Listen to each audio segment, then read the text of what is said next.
எதிர்பொங்கி மீதளிப்ப மாற்றாதே பால் சொரியும் வள்ளல் பெரும் பசுக்கள்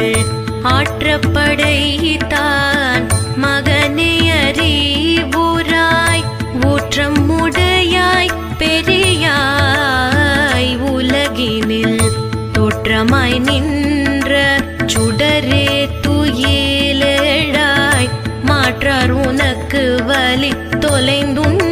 வாசற்கண் மாற்றாது வந்துன்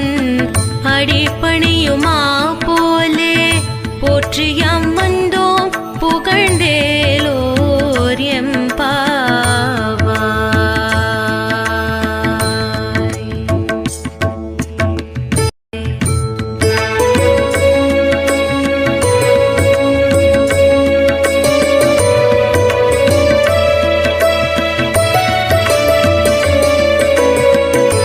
ஏற்ற கலங்கள் எதிர்பொங்கி மீதளிப்ப மாற்றாதே பால் சொரியும் வள்ளல் பெரும் பசுக்கள் ஆற்றப்படைத்தான் மகனே அறிவுராய் ஊற்றம் உடையாய் பெரியாய் உலகினில் தோற்றமாய் நின்ற சுட